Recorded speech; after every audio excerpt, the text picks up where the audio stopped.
Good morning. On behalf of the Council on Competitiveness, I want to thank Ed and the fabulous team from University of Wyoming for all their support yesterday and what was really a great kickoff for our two-day West Mountain Summit. It was really fabulous to have not only such deep conversations and perspectives for all of you in the breakout sessions, but having the governor with us last night. I had the opportunity to talk to him, and he really is not only very insightful, but very knowledgeable about all the things we're talking about, from clean energy and the partnerships, place-based innovation, and of course, workforce and the transformations of our economy. So that was a real treat. And thank you, Ed, for making that happen. Also, I want to thank the moderators for the breakout sessions and the co-chairs. I know you all work very hard. The session I was in, I moved around a little bit. We had a name game. Everybody had to memorize everybody's name in the group. So that was kind of fun, actually. But I thought what we would do here is offer some perspectives on what the three of us learned yesterday and what we would like you to continue to address and perhaps go deeper. And then as we conclude for the day, you know, the extent to which you and the working groups can really bring out, kind of summarize strategically, say the top 3 to 5 issues you think really warrant our attention going forward as we build out the agenda for the second phase of the Council's National Commission on Innovation and Competitiveness Frontiers. I'll start with you, John. Ed, you gave us a few thoughts that I know, but I'm going to start with you, John, for your reflections and thoughts about what we accomplished yesterday. Thank you, Deborah. First of all, good morning, everyone. In no particular order, we talked quite a bit from the very beginning. Deborah used the words tectonic shift. Other people use the word pivotal moment with respect to energy transition and innovation needed and so forth. One of the things that I did not hear too much about, so I thought I'd start with that, was the changes related to that, public acceptance, public attitudes on changes in the transition in the pivotal moment and how that's going to be done, resistance to change that we may encounter in a lot of these areas. So I just wanted to kind of flag that as something I didn't hear too much about it. As a nuclear engineer, public acceptance is something that's very, very near and dear to my heart and to what we have to think about. But it's not just nuclear. There's NIMBY related to other energy technologies and implementation and deployment that we're seeing that we need to bring people along and address those concerns and those issues. Maybe backing up to a higher level observation, and this might sound a little, well, I don't know how it'll sound, but I was actually really impressed with everybody that I talked to here yesterday. The different disciplines, the different roles that are represented in this group was really impressive to me, and the attitudes and the engagement of everybody that I talked to, had an opportunity to talk to. I was really impressed by that. So kudos to all of you. I'm now maybe trying to ingratiate myself to all of you, but anyway, it was noticeable. Let me just note that. I also wanted to just highlight Erwin's comments from the National Science Foundation.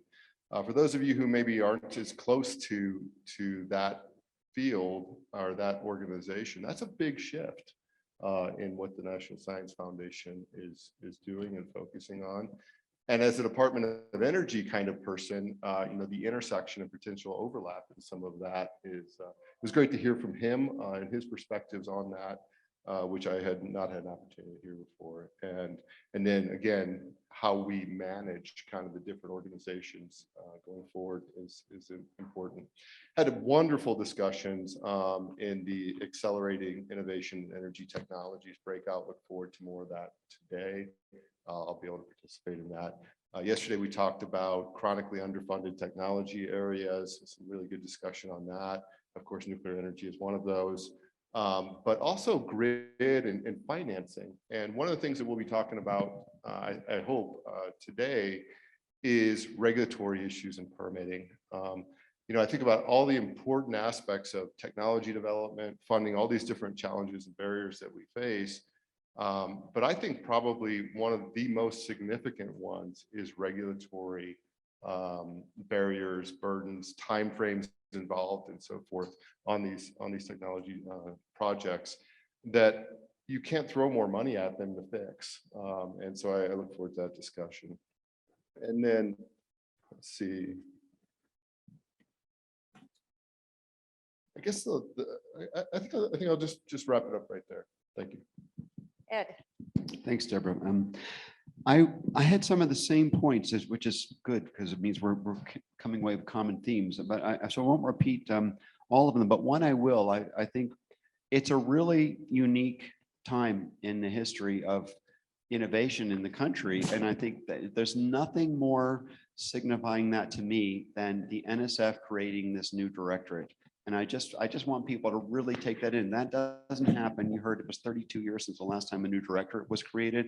And having lived within like the most fundamental unit of the NSF, mathematical and physical sciences, there was a lot of resistance even to the I-Corps program when Tom and I were working on that way back when. So this is a big culture change and something that everybody should take note of. And universities across America have got to really pay attention to that. So I think it's great, as long as we need to get additional resources for that. So talk to your local federal delegations about making sure that there's funding for that. But that's really important, is it? And there's a lot associated with that, including culture change that I'll come to in a second. So that's the most important thing.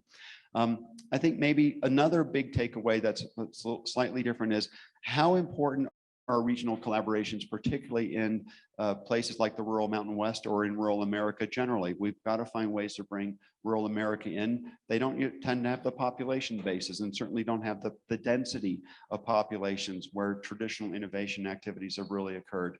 So we have to think about new ways to do that. And I hope today there would be more discussion. And I know there will, for example, be a discussion that I'll moderate later on partnerships. That's an important part of it. But how do we really do this? How do we do it well? How do we take advantage of local conditions that are very different in rural America than in cities? What do we do? How do we respect local norms? What do we think about culture change? So what are the special things that need to be done? I think it hasn't really been done before at the level we're talking about. So we have to really focus a little bit on that going forward.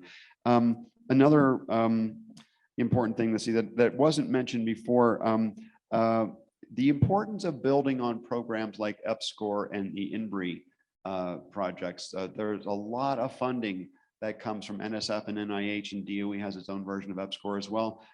How to really cultivate that. When I had the privilege to testify before Congress last summer to the Energy Committee, our Senator Barrasso is a ranking member there, and I promoted a lot EPSCoR.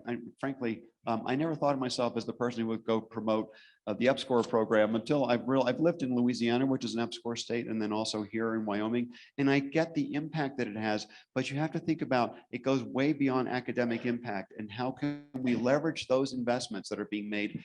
We're talking about $20 million at a pop, and they impact our local environment, and they also can be used to leverage for economic development and innovation activities. So for example, really thinking about how to build those in. Let's see what else. The other thing, last thing I wanted to mention here, I think I kind of captured it between John and me, is something to focus on more today. We heard a little bit yesterday about how to cultivate a culture of innovation, but not really much more discussion about it. It's really a deep issue, and I'll take just a minute on this because universities, as some of you know, I've struggled a bit to make this a major, to really have it sink in at the University of Wyoming. Though we're pushing hard, and people are getting it. But what do we need to do to really get people to understand there's something in it for everybody? And it means everybody, including creative arts and certainly engineering and the sciences, but the other areas. One thing that came up in multiple discussions that I had last night was the importance of social sciences, not only in engaging, but to help us understand what we need to be doing in order to get uptake of what we do, and to have methodologies that actually work, because it's largely about social issues that we have. I have a great little story about somebody said yesterday about how Duke has $1 billion research engine and hasn't really been very effective at turning that into industry or innovation. I have a great little anecdote I'll tell briefly. So Subra Suresh, who was the NSF director that I served, one of the NSF directors I served, was a professor at Brown for a couple of decades. And he told me innovation was basically frowned upon, and he never had a single patent, never thought about it, but thought that would be a bad thing to do.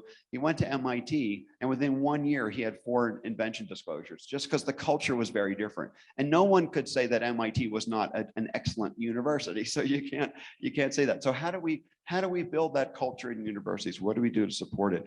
And then particularly in a rural state and so on, how do we build a culture of innovation, not just in a state? Another thing that came up repeatedly yesterday was the importance of across state regional activities, and how do we do that? And so maybe we'll have some more thoughts about that, but please think about that during the day. Thank you, Ed.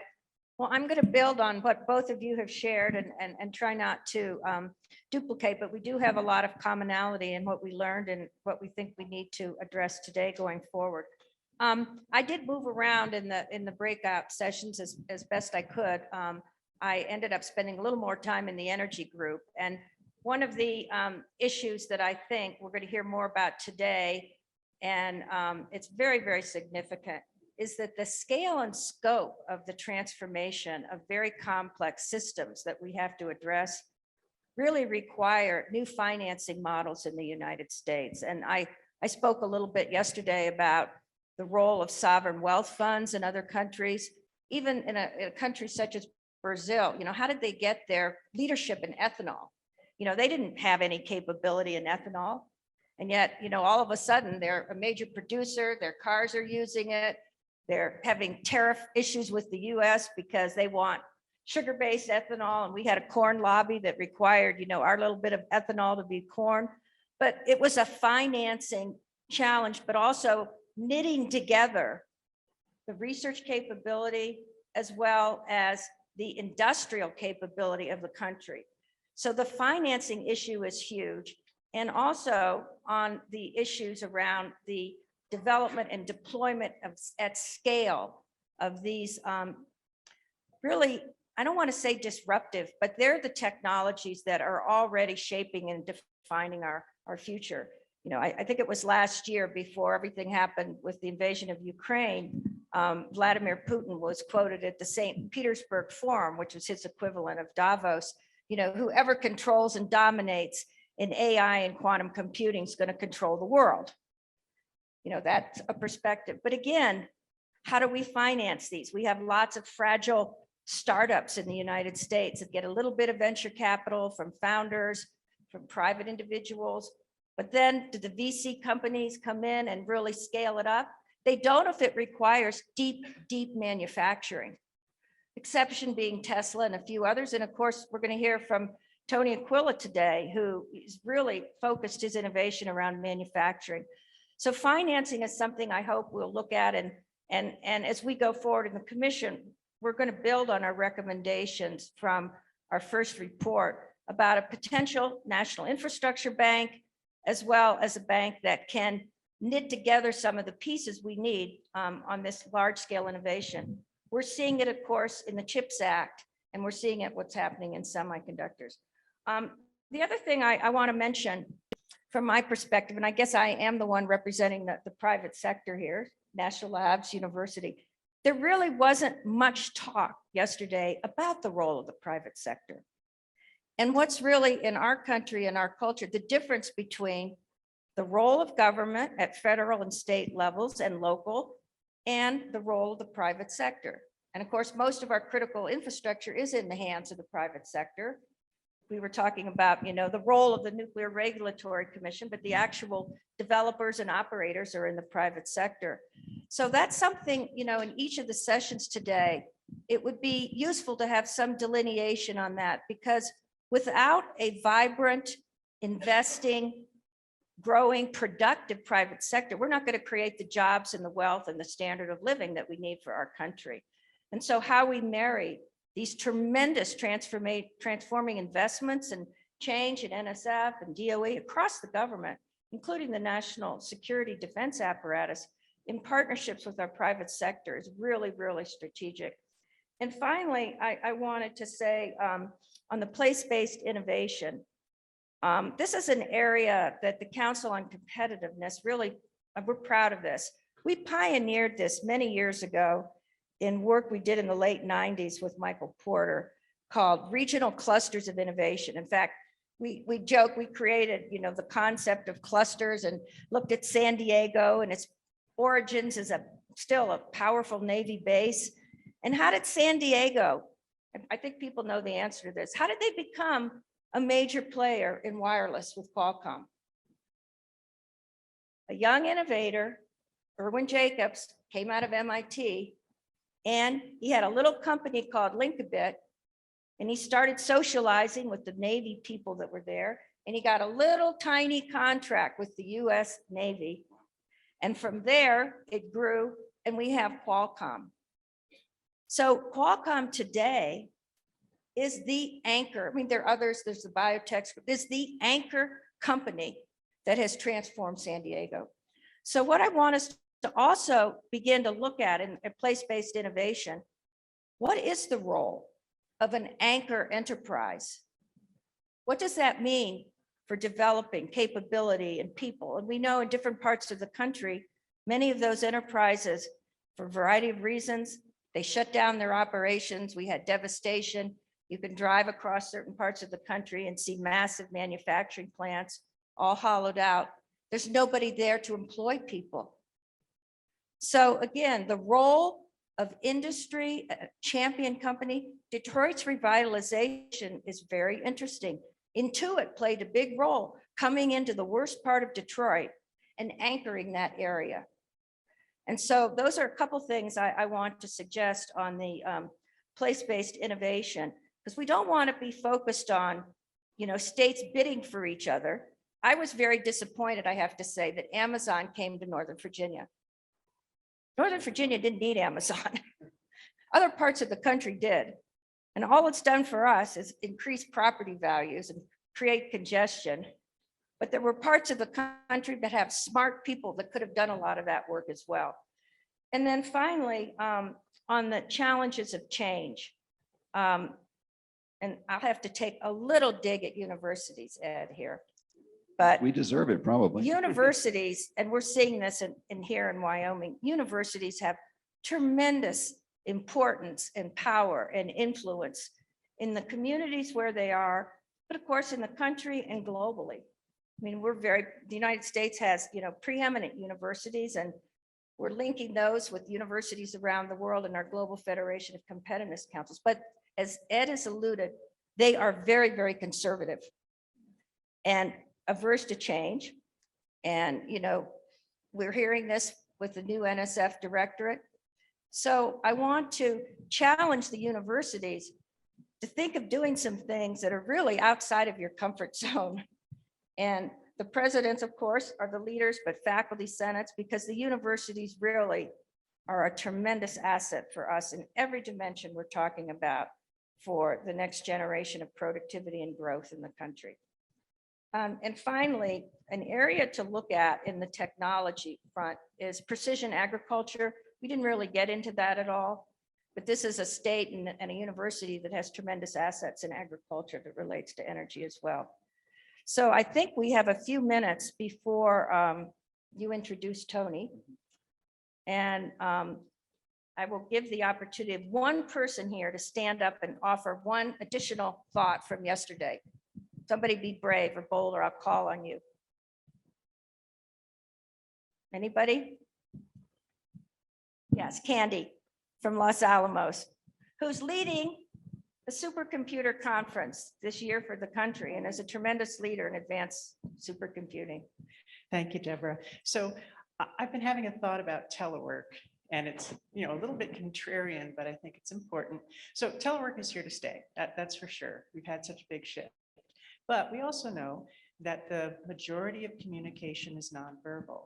So I think there's a lot of communication between people that is being lost in the phenomenon of telework. And my idea is, wouldn't it be great if someone, no, I don't have the money, someone worked with like an outstanding communications school in the country to do a study to quantify what is being lost in the communication realm when we're all teleworking from home, and then maybe suggest ways to ameliorate that. I think that could help our productivity going forward and maybe help us break some of the isolation some of the extroverts are feeling. when they telework at home. That's great. One thing I know is that courts around the country, one of the reasons they have a huge backlog is they do not like to do depositions or hearings on Zoom because they lose all the non-obvious body signals, reactions of human beings. And I'll say this at the end of the day, but I just think it's fantastic. We're all here together. So, thank you.